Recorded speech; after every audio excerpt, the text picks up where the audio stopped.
Ալեն Սիմոնյանի ելույթի մանր մուներ կսմիթներին իհարկե չեմ անդրադառնա, բայց իր ելույթում հնչեցված մեկ հիմնական թեզի այնուամենայնիվ ուզում եմ անդրադառնալ,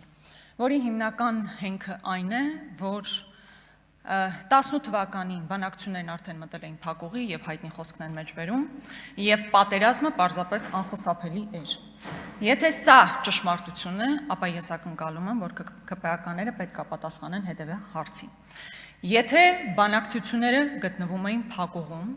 եթե պատերազմը անխուսափելի էր, այդ դեպքում ինչու է Նիկոլ Փաշինյանը կատարել քայլեր, որոնք միայն կարագացնեին վերահաս պատերազմը։ Գնալով Ստեփանակերտ եւ կանչելով Արցախը, Հայաստանը եւ վերջ, Տավուշյան դեպքերը իրական ներկայացնելով որպես մի մեծ սարդարապատ եւ հետո ազգային հերոսների այսպես պարգևներ շնորհել, եթե պատերազմը վերահաս էր, եթե անխուսափելի էր պատերազմը, դուք գիտեիք, որ բանակցությունները փակուղու մեջ են եւ պետքա փորձեիք այդ փակուղուց հանել եւ ոչ թե սադրել, իրականացնել գործողություններ, որոնք ուղղակի Ալիևի ձեռքերը կբացեին։ Այս տրամաբանական շղթան կտրվում այդ նույն պահին եւ դուք պետքա հիշեք, թե ինչ գործողություններ է իրականացրել Նիկոլ Փաշինյանը։ Երբ այստեղ խոսվեց արցախցիների վերադարձի իրավունքի մասին, որ պետքա Փակենք այս էջը արցախցիների վերադարձի մասին որևէ խոսք չպետք է հնչեցվի, որովհետև Ադրբեջանն էլ խոսելու է ադրբեջանցիների վերադարձի մասին։ Նախ ուզում եմ ասել, որ սրանք նույն հարթության վրա դնելը ճիշտ չէ, բայց այնուամենայնիվ, եթե նույնիսկ դուք չեք խոսում, Ադրբեջանը չի խոսում, դուք փակել եք արցախցիների վերադարձի էջը, իսկ Ադրբեջանը փակել է, պետական ֆինանսավորում է տալիս հայտնի ՀԿ-ներին, որոնք խոսում են ադրբեջանցիների Հայաստան վերադարձի մասին։ Այդ հայելային քաղաքականությունը որևէ կերպ չի աշխատում, ադրբեջանցիների վերադարձը դարձել է պետական քաղաքականություն Ադրբեջանի համար, ու ինչքան էլ դուք չխոսակ արցախցիների բնական վերադարձի իրավունքի մասին, Ադրբեջանը միևնույն է խոսում է։ Հետևաբար, այո, Հայաստանը պետք է պաշտպանի Արցախի ժողովրդի վերադարձի միջազգային իրավունքի միջազգայնացման օրակարգին։ Սիրելի հայրենակիցներ, հասկանալի է, որ նախընտրական շրջափուլում ենք, տարբեր խոստումներ են հնչեցվելու, բայց ողբերգությունը, երբ որ գործող իշխանությունը ոչ թե խոստում է հնչեցնում, այլ սպառնում է սեփական ժողովրդին վերահաս պատերազմով։ Իհարկե ժամանակին Նիկոլ Փաշինյանը նման մի ձևակերպում անում էր, ասում էր կամ ես կլինեմ վարչապետ կամ Հայաստանը վարչապետ չի ունենա, իհարկե այլ համատեքստում, այլ իրավիճակում, հիմա փաստորեն այդ տրամաբանությունը տրանսֆորմացվել է եւ դարձել է կամ ես կլինեմ վարչապետ, կամ դուք բոլորդ պետք է պատերազմի մեջ գտնվեք, Ալիևը ձեզ վրա կհարձակվի։ Ալիևին եք մեր ժողովրդի վրա, այսպես տղա բերում։ Ալիևով եք մեզ սպառնում,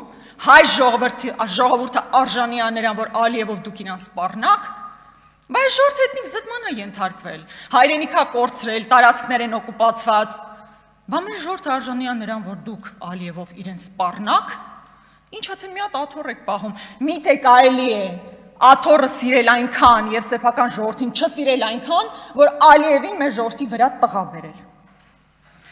Եվ հետո ուզում եմ շարունակել Տիկին Վարդանյանի այդ միտքը, այո, ասում են հիմա եթե մեզ չընտրեք, պատերազմ է լինելու։ Սիրելի հայրենակիցներ, 18 թվականին դուք ընտրել եք այս իշխանություններին։ 21 թվականին եւս ընտրել եք այս իշխանություններին։ 18 թվականից հետո պատերազմ եղել է, 21 թվականից հետո պատերազմ եղել է։ Հետևաբար այն հայտնի լոզունգները, որ միայն ու միայն մենք լինելու պարագային պատերազմ չի լինի, դա ուղղակի ապացուցված սուտ է։ Ու հետո ես ուզում եմ հասկանալ հաջորդը ինչ եք ասելու։ Ասելու եք, եթե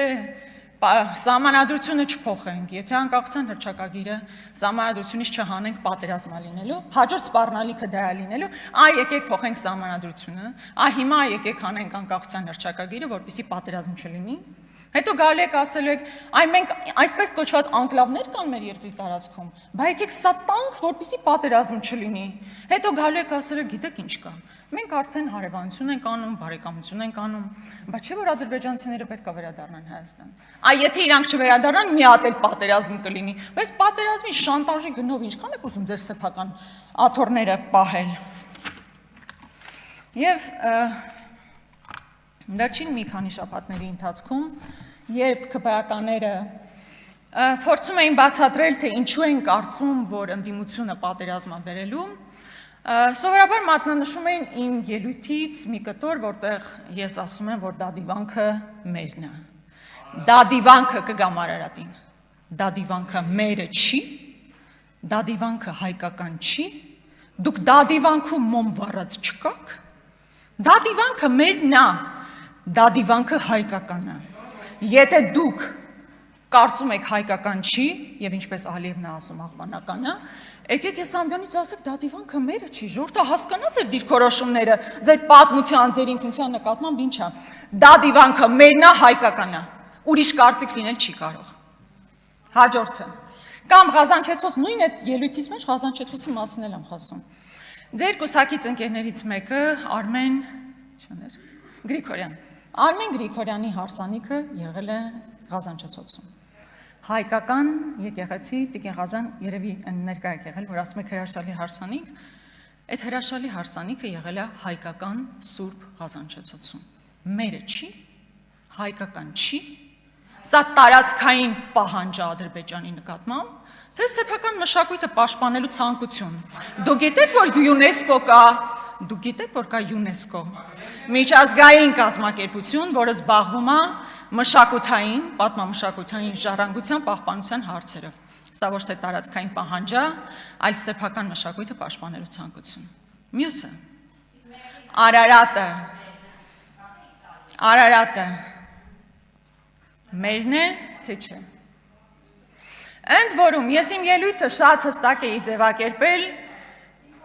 իշխանության քարոզչամեքենան որոշեց, առաջարկում եմ լսել, հա, հետո կարծականքեք։ Իշխանական քարոզչամեքենան որոշեց իմ տվյալ նախադասության մի կտորը միայն հանել, մյուսը բան իտեղ չդնել։ Ասում եմ, Արարատը, Արագածը, Խուստուփը, իշխանասարը մերն են, ու շարունակություն կա, ու շադիր շարունակություն կա, մեր ինքնության տարբեր գագաթներն են։ Արարատը մեր ինքնության մաս չի, թե էլ է կայսերական ինքնության ձևավորման կտոր, ես չեմ կարծում։ Արարատը իմ ինքնության մի մասն է, եթե ձեր ինքնության մասը չի, եկեք այստեղ կանգնեք ու ասեք, Արարատի հետ մենք կապ չունենք, մենք պետք է ուրեմն փոխենք Արարատ քաղաքի անունը, Արարատի մարզի անունը։ Ի վերջո արտաքին գործերի նախարարն է Արարատ անելով, ինչ է ինքը քայլող սադրանք, հա, գրողը տանի։